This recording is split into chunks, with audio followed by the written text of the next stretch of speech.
Қайырлы достар, біз сіздермен бүгін 2019 жылдың екінші жарты жылдығына жеке кәсіпкерлер үшін 910 форманы бірге толтыратын боламыз. Олай болса кеттік. Сіздердің алдарыңызда 910 форманың шаблоны. Жоғарғы жағына аты жөндеріңіз толтырылады. Полугодие деген жерге 2 деп қоясыздар. Не ведет бухгалтерский учет.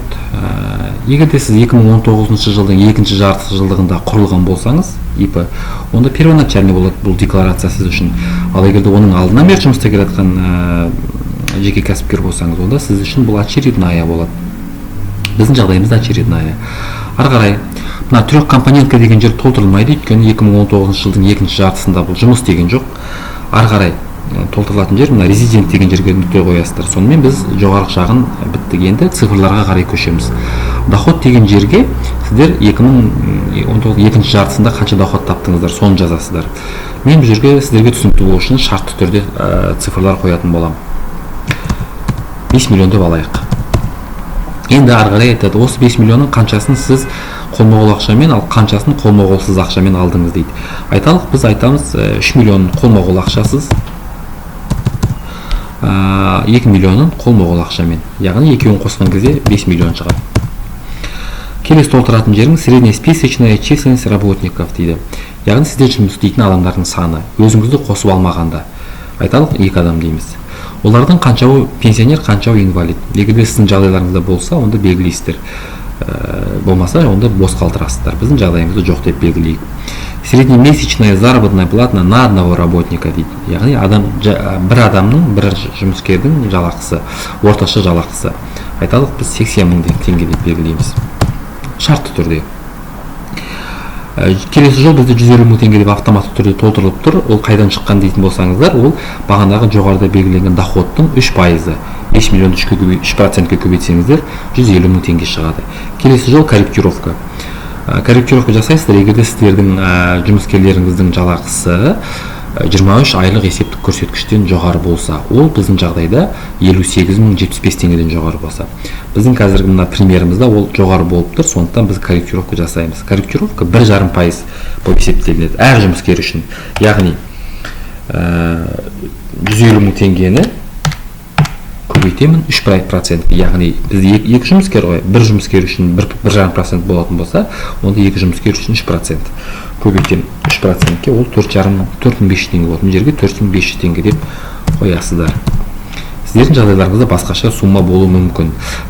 Яғни корректировкадан кейінгі 145.500 теңге деген салық шықты. Келесі жолда бізде автоматты түрде өздері толтырылды. Яғни 145 мың теңгенің тең жартысы 72 мың ол жеке табыс салығы, қалған жартысы 72.750 теңге әлеуметтік салық. Бұл әлеуметтік салық қазір алдыда тағы да түзетулерге ұшырайтын болады. Оны қазір тағы түсіндіретін боламын. Келесі біздегі жол ол кассовый аппаратқа байланысты. Яғни сіз 2019 жылы сатып алған кассовый аппаратыңыздың құнына жеке табыс салығын азайта аласыз. Егер де 2019 жылы сатып алсаңыз, бірақ мынандай критерийлер бар. Ол 60 мың теңгеден жоғары өзге түзете алмайсыз. Және 2019 жылдың жыл бойы тапқан табысыңыздың 1,5%-ның жартысынан асып кетпеу керек. Сондықтан сол нелерді есепке алыңыздар. Жерге 60 мың теңге деп қоялық. Мысалы 75 мың теңгеге алсаңыз, онда сіз 75 мың деп қоймайсыз, 60 мың деп қоясыз. Сонда бізде табыс салығы 12.750 теңге деп түзетілді. Яғни 72 мыңнан 60 мыңды алып тастаған кезде 12.750 теңге қалды. Келесі блок бізде енді жеке кәсіпкердің өзіне байланысты, өзінің табысына байланысты. Доход для исчисления социальных отчислений. Бұл көп жағдайда біз төменгі жалақы мөлшерін белгілейміз. Сіздер өздеріңіз белгілесеңіздер болады. Қанша қоясыздар өздеріңіздің еріктеріңізде. Бірақ сіз сол қойған суммадан салық төлеу керек болатынсыз. Біз айталық 42.500 деп белгіледік. Келесі жыл мына соцотчисление бізде автоматты түрде өзі есептелінді. Яғни мына 42.500-дің 3,5%-ы 1488 теңге екен. Өздеріңіз калькулятормен есептеп көрсеңіздер болады. Келесі жол доход для исчисления обязательных пенсионных взносов. Яғни зейнетақы өлшеу үшін, есептеу үшін не? Біз бұл жерге де 42.500 деп қоямыз. Сіздің жағдайларыңызда өздеріңіз қоясыздар. Келесі жол бізде пенсионный жаңағы, пенсион отчисление, пенсионный взнос. Ол яғни мына жаңа 42.500-дің 10%, 44.250 теңге автоматты түрде есептелінді. Келесі жол, келесі не бізде толтырылмайды. Бұл ОСМС-ке байланысты. 2019 жылдың екінші жартысында жеке кәсіпкерлер өздері үшін ОСМС төлеген жоқ. Яғни бұл жерді бос қалтырасыздар.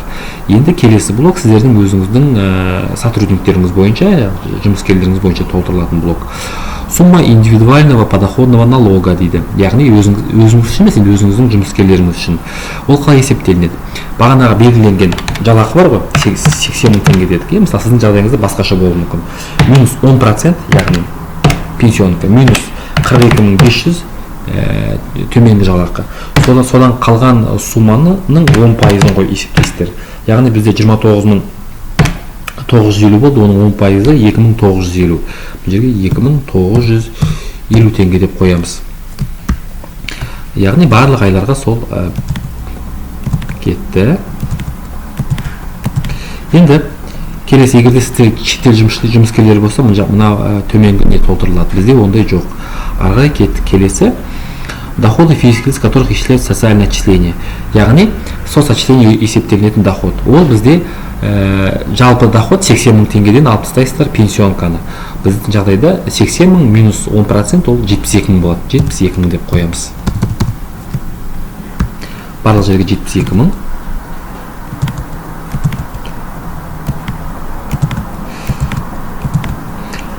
Осы 72.000 3,5% сумма социальных отчислений. Мына жерге 2.520 теңге. Арғай, доходы, с которых удерживаются обязательные пенсионные взносы. Біздің жағдайда ол 80.000 теңге бағанағы. Барлық жерге 80 деп қоясыз. Онда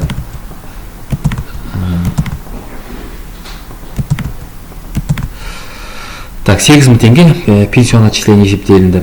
Енді соңғы толтыратынымыз ол доходы, принимаемые для исчисления взносов и отчисления на обязательный социальный бизнес. ОСМС есептелінетін доход.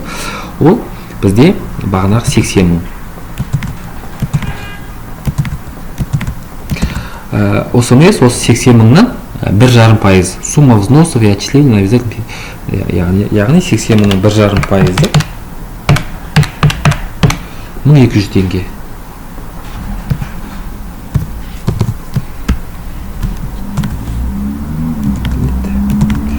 Сонымен біз 910 форманы толтырып біттік. Енді бағана сіздерге айтқам, мұны жақтағы соцналогтың суммасы бізде әлі өзгеруге ұшырайды деп. Бағана 72.750 болып тұрған мұны жерде. Енді 48.720 болып қалды. Бұл қайсыған азайды деген кезде, бұл бағанағы мұна жердегі соцотчислениенің суммасына азайды. Сумма социальных отчислений 8.920 теңге мұнау міне. Және так, өзіңіздің жұмыскерлеріңіз үшін төленетін соцотчисленияға не мынау 15.000. Яғни 8.000 бағанағы 15.000 екеуін алып тастаған кезде сол жердегі 72.000 48.702 болып өзгерді. Сонымен біз сіздермен 910 форманы бірге толтырдық. Назарларыңызға рахмет. Келесі видеода жолыққанша.